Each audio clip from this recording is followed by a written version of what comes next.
Welcome to our Thursday Deep Dive webinar. I'm Yomika Bennett, Executive Director of the New York Charter Schools Association.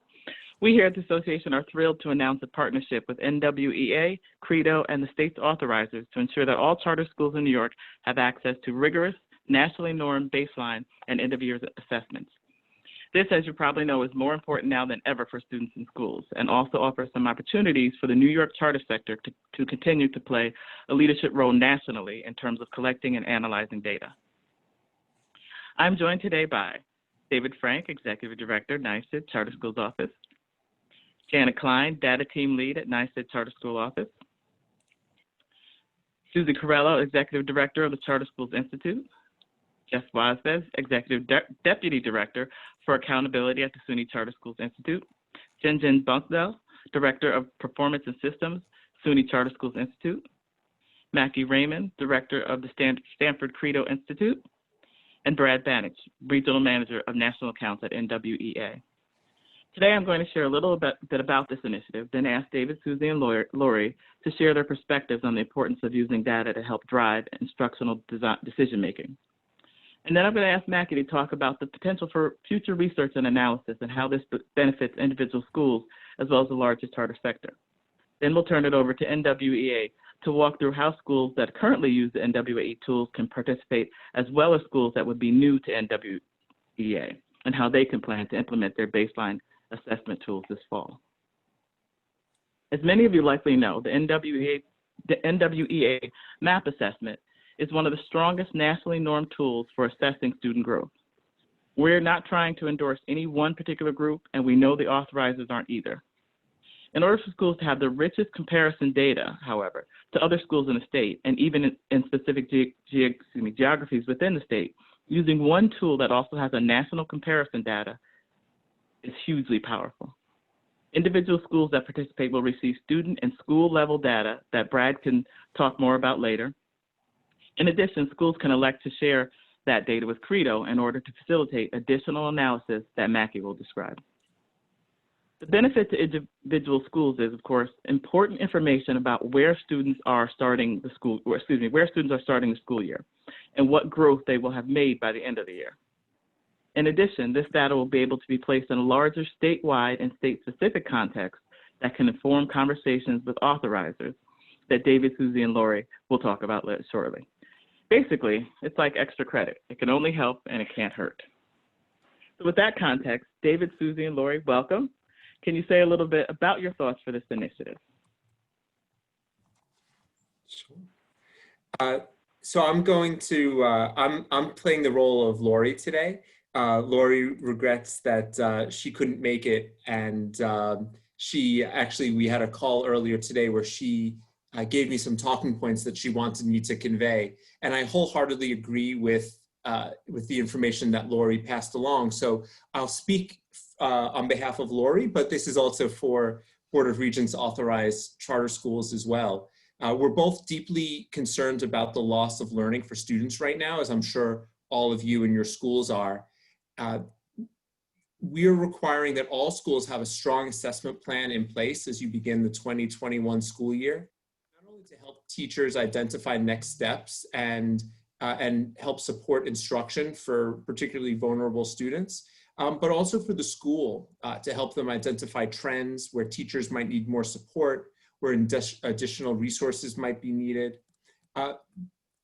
It's also very important not just to have just any assessment, but to start with a baseline, to know where your students are after months of instruction that perhaps was not what they're used to, but also so that you have a starting place, that you can have data that helps inform interventions and strategies for growth and improvement.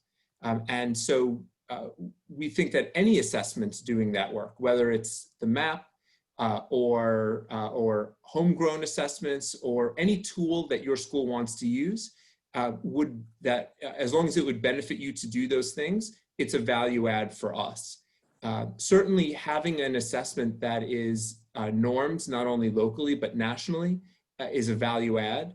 And so we're really interested in hearing this presentation, as well as I'm sure you are. to just add a few things that Lori wanted me to cover, Lori believes that the work being discussed on this webinar will lead to some critical learning for schools, for the charter sector, and for education as a whole. And Mackie will touch upon some of those things as well.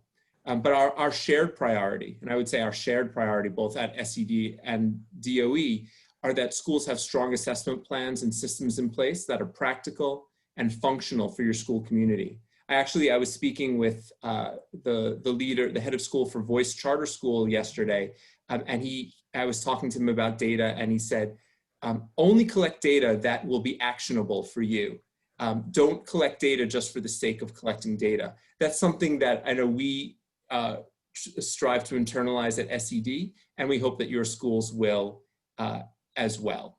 So I'll turn it over to my colleagues at SUNY, who I'm sure will add and build upon that. But thank you, and we look forward to hearing this information. And at the very least, to just echo what Yumika said, this information can be supplementary to the information that we collect and we evaluate as part of Benchmark 1. It can't supplant that information, but certainly it could be a value add if used in the right situation. So I'm going to let my colleagues, Sinjin and Jeff, talk a little bit about what SUNY's thinking. Well, yeah, I would be happy to echo what David said. I think, you know, we are at SUNY, we're also concerned about the loss of learning. We realize the importance of having strong and consistent baseline assessments, and agree that, you know, in the interest of autonomy, what schools understand and believe is good for their program is absolutely the choice that schools should make. But there is an element of, you know, having good baseline information that's good for students. It's good for schools in terms of instructional decision making, and it's sort of good for the greater good of what we're doing here, right? And collecting consistent information across as many schools, as many charters as we can is going to benefit everybody. From an authorizer perspective, I think I just want to add on that you know, we think that participating in the project that we're going to hear about here is a great idea, and we certainly applaud schools that want to get on board and understands schools that make, you know, if schools decide to make a different decision. In that context, similar to what David said, SUNY schools won't be penalized from an accountability perspective for choosing to jump on board with this project. You know, it's data that's available, and if schools decide that they're interested in sharing that data with SUNY, you know, at the end of the day, that would be great. We'll be happy to consider it and the story that it tells, but we certainly don't want to put schools in a position where opting into a project like this would put schools at a disadvantage accountability-wise. So with that said, we are also extremely excited to hear the rest of the presentation, and so I am not going to delay that any further.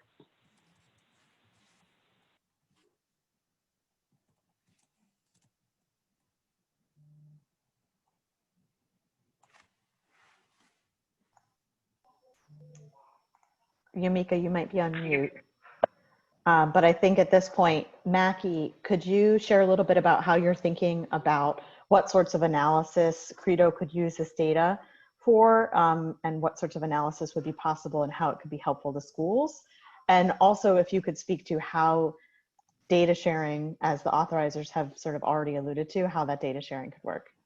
Yeah, so first, thank you for including me again in this webinar. Some of my favorite charter schools are part of the New York Charter School Association, so I'm really happy to be connected again. You will remember that we provided the schools an opportunity to participate in a survey earlier this calendar year.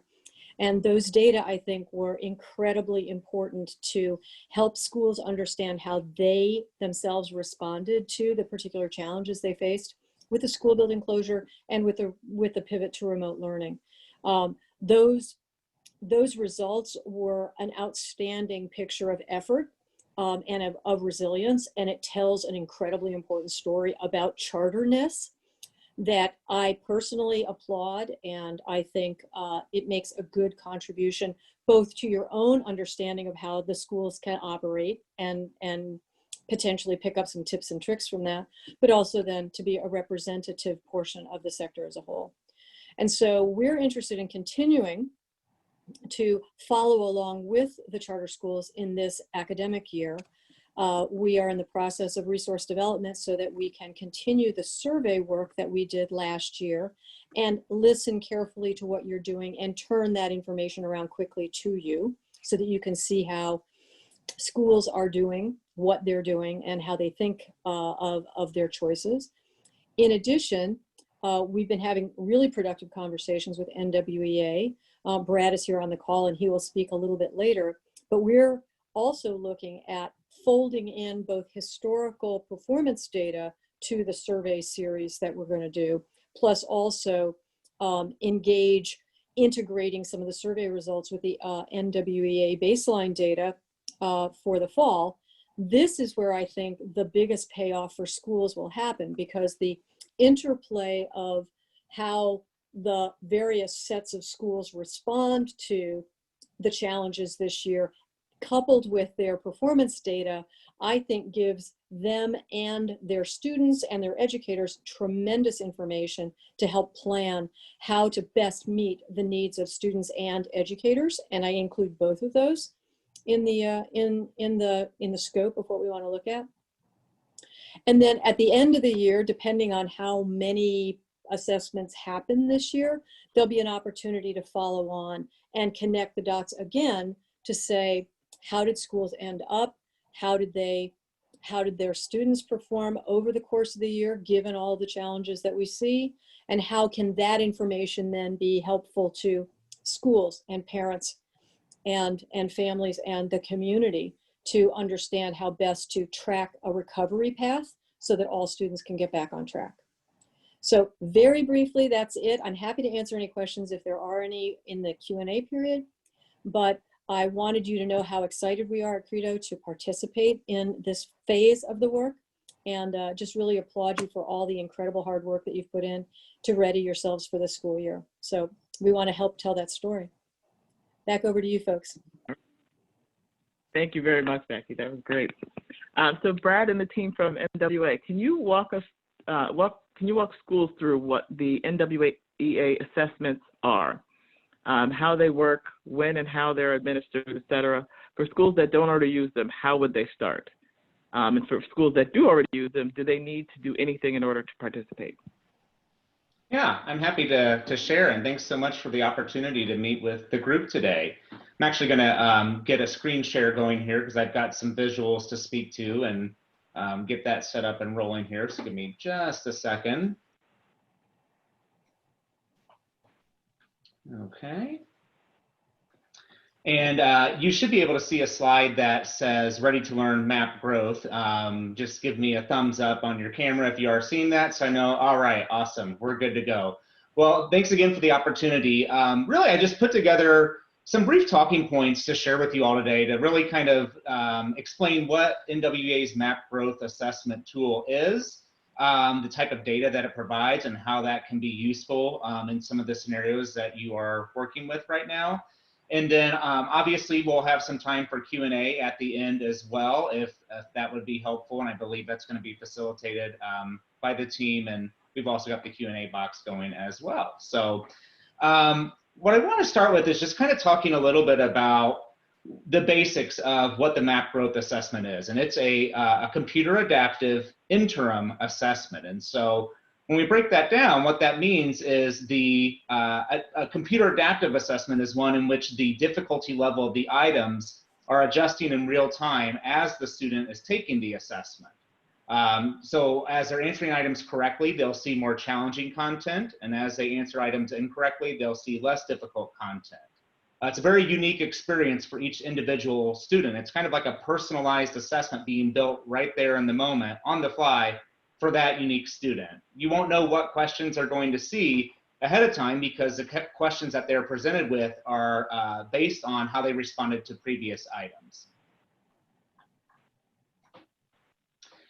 With that, it really works to identify the student's achievement level. And this is independent of grade level. So as a test is adapting, it will go as high as it needs to or as low as it needs to really understand and pinpoint where that student is currently achieving and provide some very actionable data to folks to be able to understand what that student's ready to learn and be able to measure the growth that they're making over time. Really works on that theory of zone of proximal development as well, and kind of understanding where that just right spot for instruction is for that student, where the content will be engaging and get them to that area of meaningfulness, but not too challenging to frustrate them or not too easy to bore them, but where's there going to be that productive struggle that will really maximize the opportunity for growth for that student. MAP growth, it's an interim assessment. So what that means is that it can be administered up to 3 times during the traditional school calendar, and then also once during the summer, if you have a summer program or perhaps are operating on a continuous school calendar. So most of our schools will do a beginning of year, middle of year, and end of year assessment. And that's how they have their assessment cycle structured.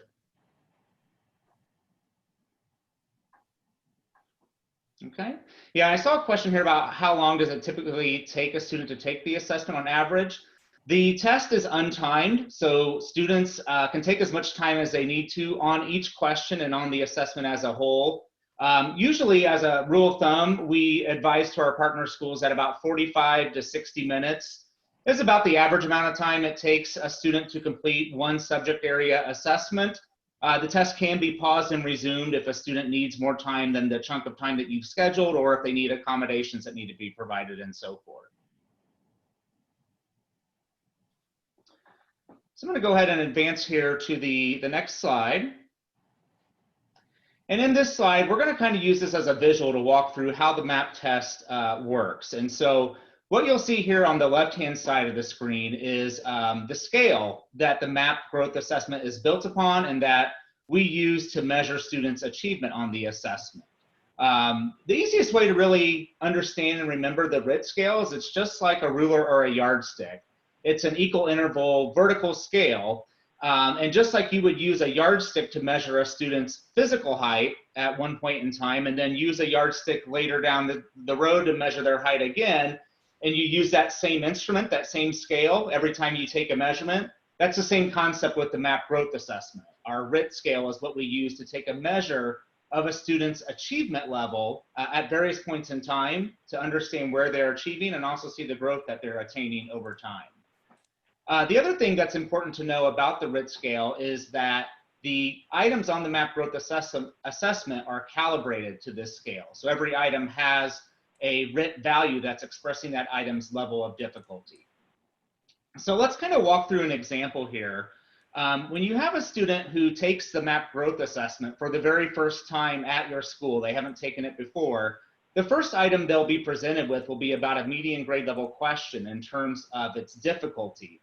So if we, for example, have a 5th grader who's going to take the assessment for the first time at your school, the first item would be around a 5th grade level, and that happens to be around let's say a 206 on our scale. So if the student answers the item correctly, the next item will be more difficult, and then the following items will adjust based on how the student is responding to those items. And you'll notice as the test progresses, the range of difficulty narrows as we really hone in on where that student is achieving on the RIT scale. And in this particular example, this student happens to be scoring at a 193. And we'll talk a little bit here in a second about what that 193 means and how we can put context around that. Now, another 5th grader might take the test and their experience may be very different, their result might be very different, but that's because they're achieving at a different level. And even though these students are both in 5th grade classrooms, we've got one student who's achieving around what's a typical early 4th grade level, and another student who's achieving around what's a typical perhaps 8th grade level. So where these students are ready for instruction is really different. And I think that's pretty understandable by this kind of walkthrough. We, NWA, our research team has done some preliminary research around what we might anticipate as the impact of learning interruptions to students due to temporary school closures that occurred this fall. And what we're seeing is that we're likely to see some greater than typical learning loss that happens with students over the summer, some as great as perhaps a full year of learning loss. So while under normal circumstances, this is really important data to have about knowing where a student is achieving and what they're ready for instructionally. We feel that that need is magnified even greater given the current reality and our circumstances that we're dealing with. And knowing that students have had learning interruptions and really needing to have a good gauge as to where they are achieving now when they come back to us and what they're ready to learn. The other thing I'll call out here is talking about looking at this from a growth perspective and using this to measure growth. A lot of our charter school partners will use their MAP growth data to really communicate how students are growing as a supplemental piece of data, as David mentioned earlier, to other data, to external entities. For example, if you have students who are coming in significantly behind, several grade levels behind, and you want a tool that can capture the growth that they're making over this course of a school year, they may not necessarily be meeting grade level proficiency, but what MAP growth will do is capture and communicate the growth that those students have made, even though they may still not be at grade level proficiency. So it's just like another supplemental piece of data when you're looking at kind of an external accountability piece of data to share with those entities. One more thing I'll mention about this is that we do offer some norms. Our normative data is actually one of our big strengths, our national norms at both the student and school level, and it helps you put context around this data, kind of like what's demonstrated on this slide as to what's a typical 4th grade level performance or what's a typical 8th grade level performance, and being able to put context around this data, as well as the growth that kids are making. And we provide data, or normative data, around what the average growth is for students based on their starting score and the amount of instructional time that they've had. So we can give that information. We can also customize those norm group samplings and create for you what's called some of our premium reports. One in particular is called a similar schools report, where you can see how the students in your school are achieving and growing relative to schools who serve similar populations of students. And so sometimes that is of interest for schools to analyze how they're impacting students and to also do reflection on their practices, as well as communicate to external entities how students in their school are growing relative to schools who serve similar populations of students. One more thing I'll add before I flip to the next slide is it's important to know that as an NWEA subscriber partner, you as the school are the owner of the data. So you get to determine how that data gets shared. I know this was touched on a little bit with some of the folks that were sharing earlier as well. NWEA does not directly share data with an external entity without the authorization of the school. So as a school, you have access to all these various reports, and if you choose to share that with other entities, that's totally your decision. If there's other special projects going on, such as a research project with another entity or with Credo or something of that nature, the process we go about is we work to secure written authorization from entities that choose to participate in that, that research project. So know that your data is safe and protected and is only shared upon your written authorization, and it's your call on which projects you may want to participate in. We'll reach out to you and make you aware of the opportunities and discuss those with you, and you can determine if you want to join in on those or not. I'm just going to do a quick check of the Q&A just to make sure I haven't missed anything. I see a question here about the MAP assessment being a predictor for performance on the New York State summative. And so that is, we do have a linking study that links our RIT scale to the scale of the New York State summative assessments. And so you're able to look at student scores and make a prediction about how they are likely to perform on the state summative assessment. We can share with you the specific research study around that gives the reliability coefficients around that if you're interested in really digging into the weeds on that. I'll make a note to send that as a follow-up to Anna and Becky, and they can share that out with the group.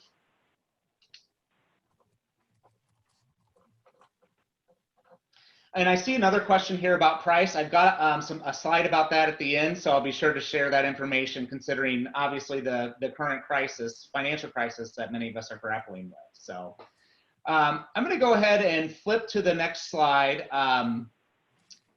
Oops, jumped too fast.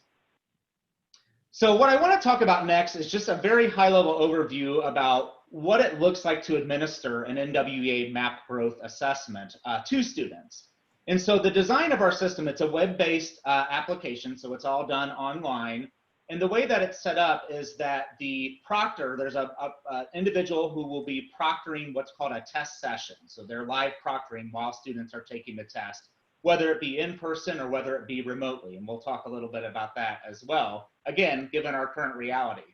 So the way that it works is that a proctor would create what's called a test session. And I'm on the screen here showing a sample of a test session proctor interface. So this is kind of like command central for the proctor, where they can see all of the students who are in the test, what question they're on, which tests they have been assigned to take, if there is any issues around their status, if they are currently testing, if the test has been paused, if the test has been suspended. All of that is visible and managed here through the proctor interface. Another thing I'll point out specifically on the proctor interface is this rapid guessing and rapid guessing alert section. The MAP growth assessment has built-in technology that detects when students are rapidly responding to test items. NWEA has done extensive research around the average response time to each of the items in our item bank, and we can detect when a student is rapidly responding to that item. And we define rapid response as responding to that, clicking an answer and clicking next in less than 10% of the average time it takes a student to respond to that item. So with this, you can identify students who have the number of items they've rapidly guessed on, and you'll also get an alert when a student has reached a threshold to where their test has actually been automatically paused, and it's requiring the proctor to intervene to get that student's test resumed. Again, one of the main things about this is really having integrity behind the data, and we know that data is only as useful as it is having integrity. And so if a student is rapid fire responding through an item, they're not engaged for some reason, then we know that there's not going to be good integrity behind that data. So our integrated rapid guessing detection is one of the mechanisms that we've implemented to help prevent that from happening and reduce those chances. I'm going to check the chat box again here real quick as well, just to make sure we haven't missed anything. So I see a question here about any concern about the use of RIT scores to confirm unconscious biases or stereotype threat. For example, if a teacher sees certain students scoring lower and adjusts lower their expectations for growth compared to other students. One thing that I'll speak to with that, it's a great question, is that when we do growth projections for students, it's important to know that an NWEA growth projection is simply the average amount of growth that we've observed of a student in that same grade level who had that same starting score and who had the same amount of instructional time. And actually, I'm gonna pop back over to that slide because I think it'll be easier to speak to from that. So let's say, for example, this student had a score of 193 at the beginning of their 5th grade year. Our normative data may tell us that the average amount of growth that we've observed of a 5th grade student who started their year at a 193 is, let's say, 7 points. So on NWEA reports, we would populate that a growth projection for this student is 7 points. That's what we would anticipate. That's what average growth is for a 5th grader who starts the year at a 193. Now, setting a goal around growth is a different topic. This, again, is just giving a growth projection and saying what the norm is, what the average growth is for a 5th grader who starts the year at a 193. Now, for a student in 5th grade who starts 5th grade year at a 235, that might look different. What our normative data, when we've analyzed the millions and millions of students who have taken MAP growth assessments and looked at students who start their 5th grade year at a 235, what our research may have shown us is that the average amount of growth is, let's say, 2 RIT points or 3 RIT points.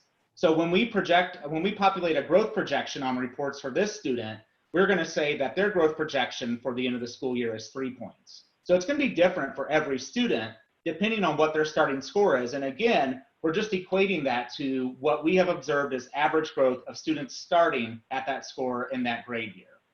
Now, there's something that's important to keep in mind with that is that, especially when you're thinking about students who may be behind, like this student here in 5th grade is achieving around the average early 4th grade level.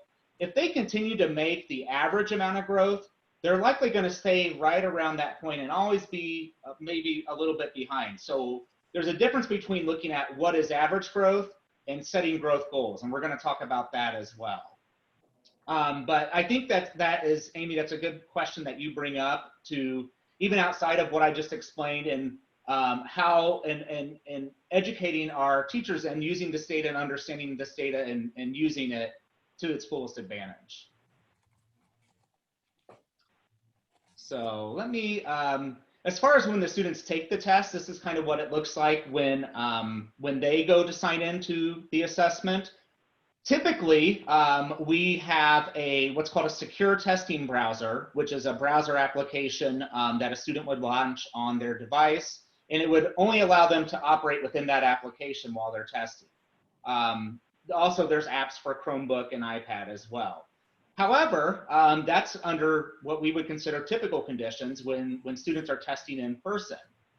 When students are testing remotely, that changes the parameters a little bit, and we have to be creative with how we're administering and proctoring MAP growth assessments. And a lot of times, what our partners are doing is they are using other software applications to communicate with students while they're testing, such as Zoom. So in order for a student to be using the Zoom application as well as the NWEA testing application, they may need to test in a standard browser window instead of a secure testing browser window. So there's some things that go along with that when you're looking at remote testing. But what a student does, whether they're using a standard browser or a secure browser or app, they'll go in and enter their test session name and password. And then from this screen, they'll be asked to select their name and then wait for the proctor to confirm them. The proctor will get a message on their interface that they have a student who's ready to be confirmed. And the proctor will check and then confirm that student, and then the student's able to start the test. The test items will appear, they'll be able to select their response and hit the next button to advance onto the next test items. So I'm going to go ahead and advance to the next slide, and we touched briefly on remote testing. Obviously, this is our current normal, where you may find yourselves in situations where you have an interest in administering the MAP growth assessment remotely. And that is something that is possible with the MAP growth assessment. And it's something that NWEA has spent a good amount of resources and time over the past few months building out a robust support plan and resources to support our partners who are looking to administer MAP growth remotely. So we have a dedicated webpage for remote testing support that houses all of our resources, guides, videos, etc., to prepare for administering MAP growth remotely. We also offer personal consultation services around planning for remote testing. So if you wanted to engage with one of our technical consultants or one of our professional learning consultants about remote testing and develop a remote testing plan that's specific to your organization, that's a service that we offer as well. Just some general feedback around remote testing. Actually, in my position on my team, I also support a wide number of virtual schools and have for many years. So this is not necessarily something that's new to me or the partner schools that I support. So they've been doing this successfully for several years. But you know, virtual instruction is kind of their sweet spot, their strong suit. So they have some advantages there. But know that we have used MAP growth successfully in a remote setting for many years, and we've really beefed that up this last spring. I would say what I have heard most frequently from schools who are used to administering MAP growth in a traditional brick and mortar setting, when they're considering administering MAP growth remotely, what I have picked up on is that there's generally just and totally expected some anxiety around this and some concern about it and thinking about, wow, is this going to be a lot to take on? Is this going to be a heavy lift? Once we kind of go over these resources and they take an opportunity to view these videos and see what's out here to support them in developing the remote testing plan, that usually eases that anxiety. And they say, you know what, yes, this is going to be different and this is going to be a challenge, but I feel better that it's something that we can accomplish. And again, we offer those consultations as well. I think probably the biggest things that are different about administering MAP growth in a remote setting versus administering MAP growth in an in-person setting. One is helping get the students' devices prepared and assisting them with that. So in remote testing, sometimes it's going to be the student on the other end of the Zoom room, and they're going to need help disabling their pop-up blocker or making sure the settings are right. Where in a brick and mortar setting, we can take care of all that before students sit down to the device. But we have some tools to assist you with that, where students can go in and do a device check on their own, and it'll notify them of any changes they need to make and such. The other thing too is really the communication aspect. When students are testing in person, you can communicate with them right then and there. You can observe them right then and there. So you have to kind of change things up, and you're doing that from a virtual setting. So that makes things a little different as well. The other thing too is thinking about the role and involvement of family members and caregivers and parents that might be there with students, and how they can support really getting a test administration with integrity. Helping the student with getting set up, but also, and from a technical standpoint, but not helping them with test items and helping parents understand the purpose and intent of this assessment and so forth.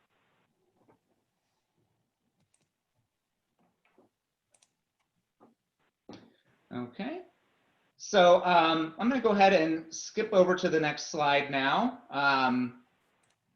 As far as the data that we've talked now, I guess a little bit about administration and how the MAP test works. And now I want to talk a little bit about the data that the MAP growth assessment gives you. And so when a student completes a MAP growth assessment, they will get an overall score for that subject area, which you're seeing here as a 211 on this example.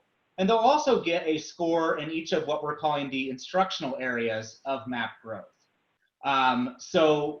Instructional areas of that subject. And so you can use this to see certain areas where the student may be performing stronger in, where they may need additional support in, how they're performing in each instructional area relative to their overall performance in that subject area, and so forth. We talked a little bit about the norms. We talked a little bit about the linking study to use the MAP growth data to understand how students are likely to perform or predict how they will perform on the New York State Summative Assessment.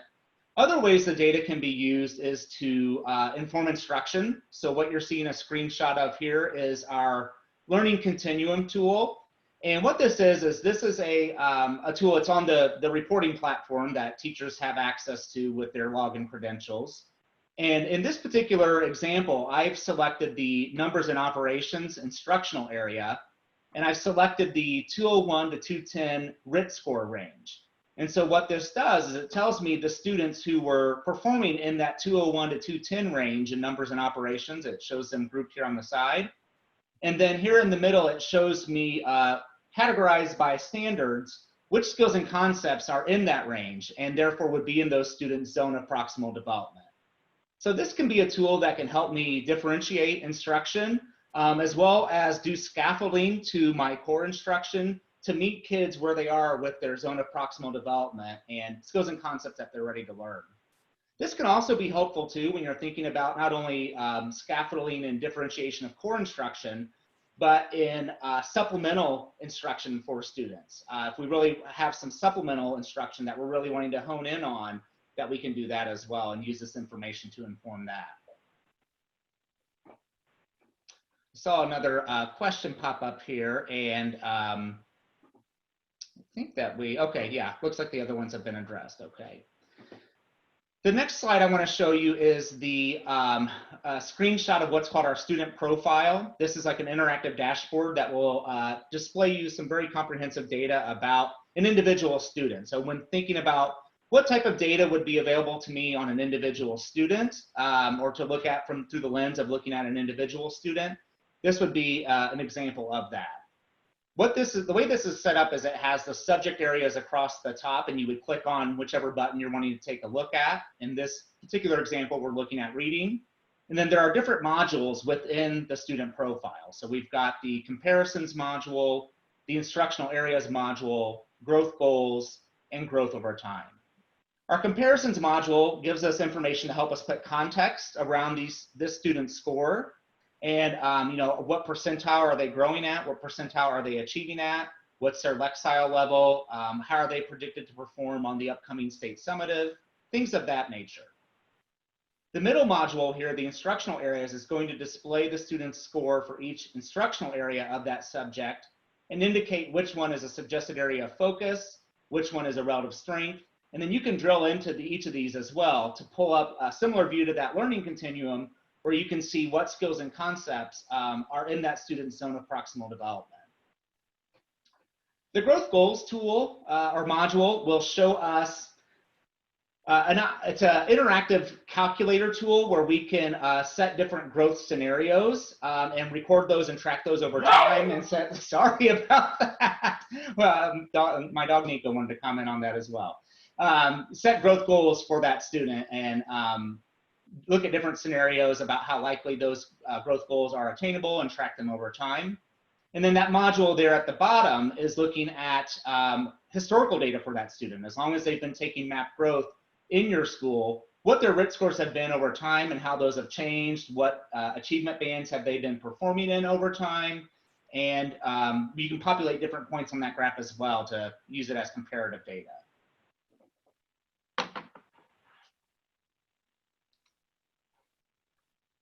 I see a question here about high school students. Yes, MAP growth is designed for kindergarten through high school. We actually have course-specific mathematics assessments available for typically used at the high school level, so algebra, geometry, integrated math, and so forth. As far as predictive data on the 9 through 12 Regents exams, we don't have that linking study currently. It's just for, I believe it's grades 2 through 8. You're able to look at the MAP data and see how they're performing. Okay, I'm going to go ahead and advance now to the next slide. This is an example of a school level report or an administrator level report. I'm not going to go too deep into this. One of the things I like to call out when I'm highlighting this report is this graph here that's giving information about how the actual growth of the students, how that is in relation to average growth based on our school level norms. So when we look at this, one thing that stands out is 8th grade because their actual growth, the blue bar, is higher than the average growth, their yellow diamonds. So these students made, on average in 8th grade, much greater than what is typical growth. And so that might be something that we might want to draw our attention to. That's a good thing to see. And maybe we want to take a look at what we may be doing in that grade level, if it's a trend we're seeing over time, that we might be able to replicate in other grade levels. And have that same kind of result with students.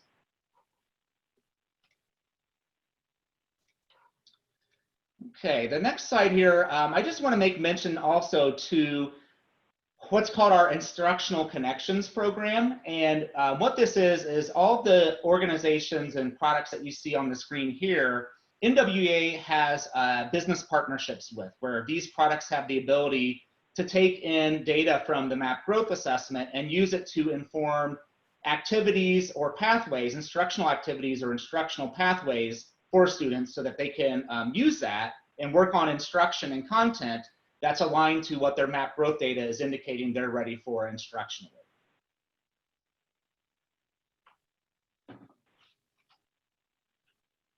Okay. The last thing I want to show you, this is a new tool that we just launched, and I think it kind of speaks to some of that goal setting we were talking about. It's called the MAP Growth Explorer tool. I'm actually going to back out of my PowerPoint and pull that up in a browser and demo that to you live here. So you should be able to see my browser window now, and this is called the MAP Growth Explorer. This is just a tool that's here accessible on the NWEA website. It can be used by educators, by parents, by students, tutors, whoever. It's accessible to everybody. It's got a lot of explanatory and guiding information on this, but what you can see here is, we'll just scroll down and kind of walk you through a use case with this. So you can see here it says, let's get started.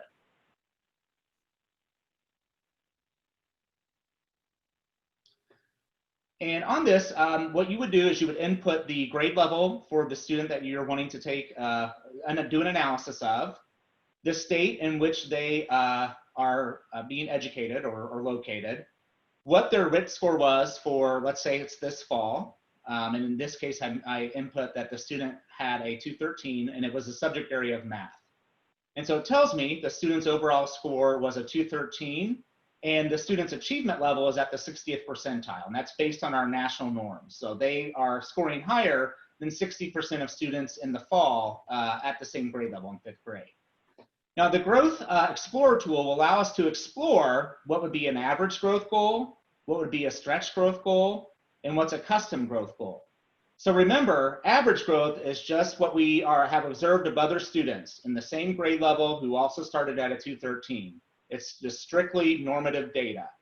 A stretch growth goal would be if this student was to grow a little bit more than what is average, let's say instead of growing at the 50th growth percentile, what if they grew at the 60th growth percentile?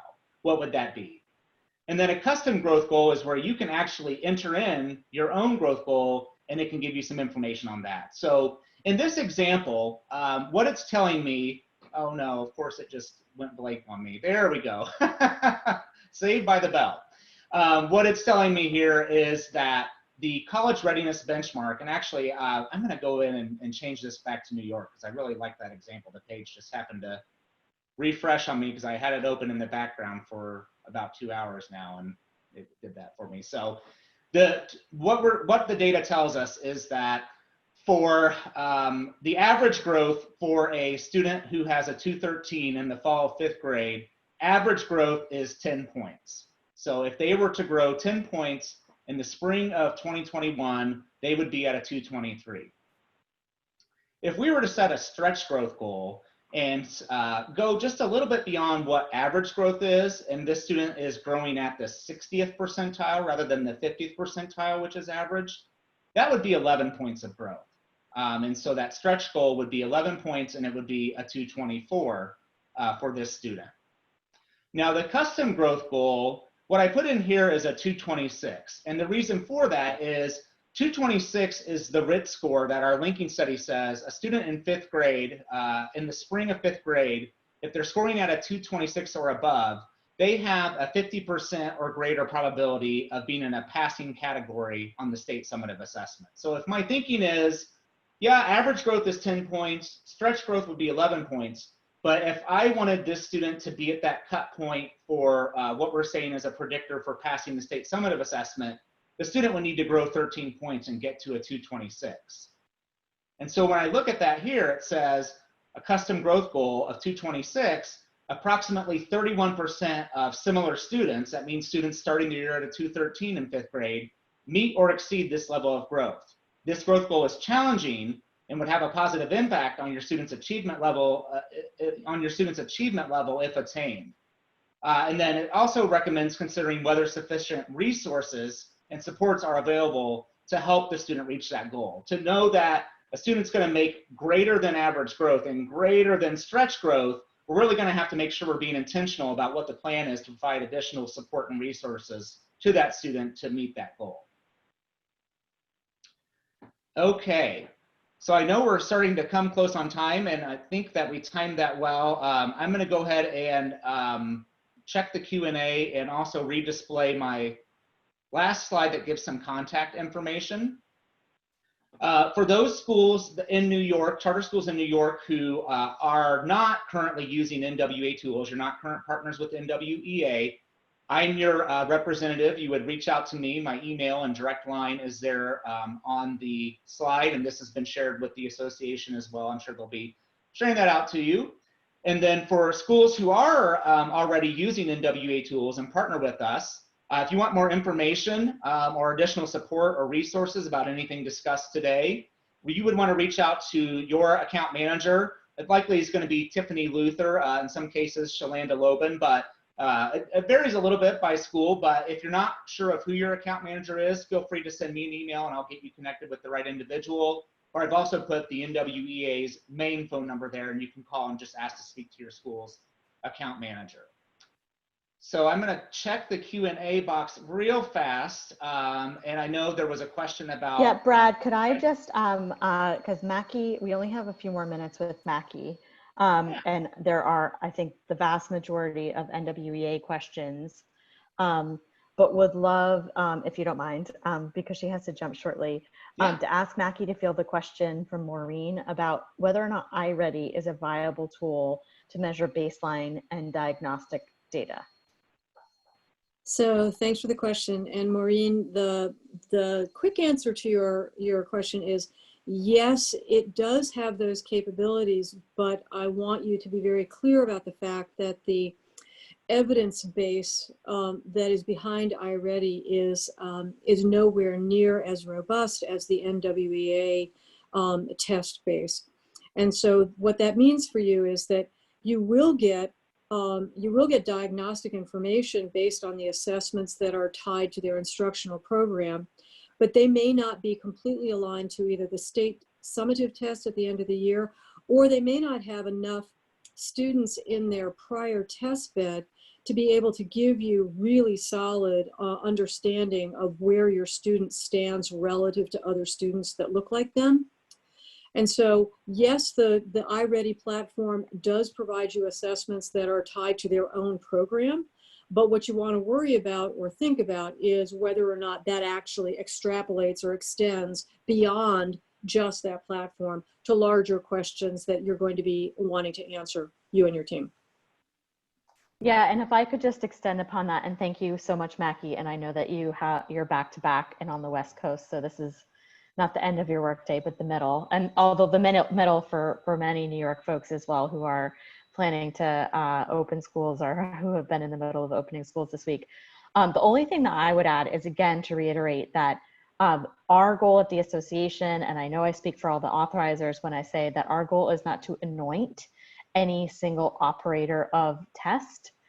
However, that some of the features is not the right word, the significant data set behind tests right now is incredibly important. So for example, when New York State redesigned its state tests, the amount of field testing it did, the amount of sort of national testing it did in terms of its contracting and things like that, those are the sorts of things that people think about when they think about how do I orient this data outside of my own four walls. And I think that iReady, in an environment when there is robust data like state assessments in a state that is as rigorous as New York, iReady is a great supplemental tool. Like David said earlier, supplement, not supplant.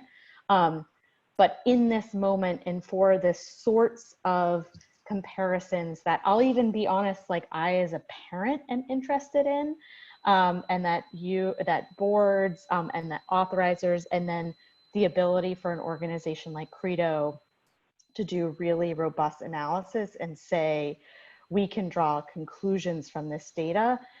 There is a necessity to have that be rooted in comparisons outside of a somewhat more specific context.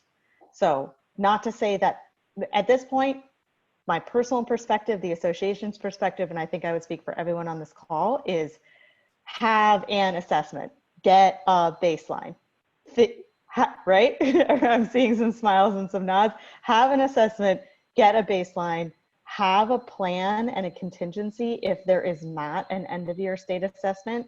If you are deeply in love with an outside tool that you have used over the years and want to have conversations about whether or not you can still participate in this Credo project, we will have that conversation. But if you, like many of us, feel like the ability to orient your work, like you're like a Middle East, like a Middle Ages sailor in the Bermuda Triangle right now, and all you want is a working compass, I would say that is why we are trying to pull all of these resources together to give you back a sense of orientation and data that isn't specific only to your school or to a small data set. So, all right. Thank you, Mackie. Be well.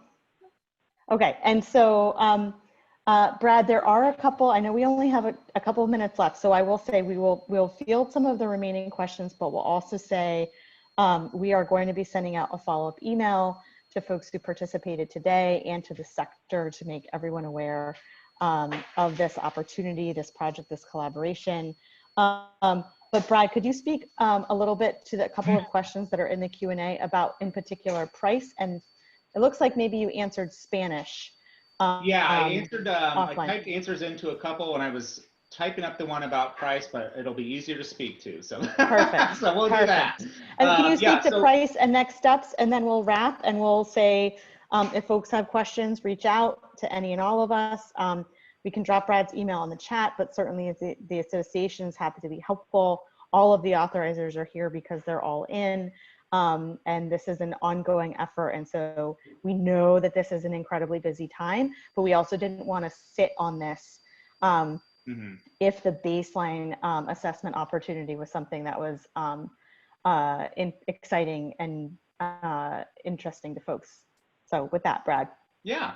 So yeah, and this, I mean, I can't echo enough, what you just shared about everything that school leaders are grappling with right now. And, we certainly understand that you may see the how important assessment is. And so we want to be able to support that, but also know with the current financial situation that makes it difficult as well. So we have what's called a fall restart program it's kind of a one-time thing NWA has never done before, just for this school year, to assist schools that are looking to partner with us to assist with COVID-19 related challenges. And so with that fall restart program, if you're wanting to implement our MAP growth assessment, if you've not implemented it before, or if you're possibly wanting to extend it to other grade levels, you can use the MAP growth assessment up until November 30th with the testing licenses not having any costs, but there is some required professional learning, which is a cost that goes along with your implementation. So I can share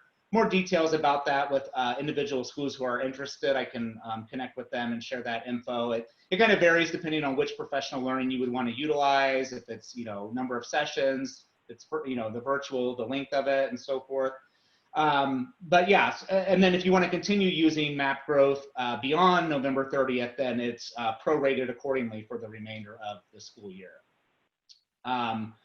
So if what to do next, you would, my contact info is there on the screen, or reach out to your account manager. I see a question here about participating in the Credo study. I think that is still kind of in the works. And so as we learn more about what the possibilities may be there and kind of what the vision is around that and get some more form around that, we will be reaching out to you. So you can know that you'll have communications from NWEA, from the association, and so forth. And then I see one more question here about the NWA for 11th and 12th graders, growth goals, norm. Okay, yeah. So actually with our 2020 norms that were released this July, we now have growth norms for 11th and 12th grade. So that is a new feature starting this fall where we do have those growth norms, and you can see what average growth is for students in those grade levels, and those would populate on your reports and such.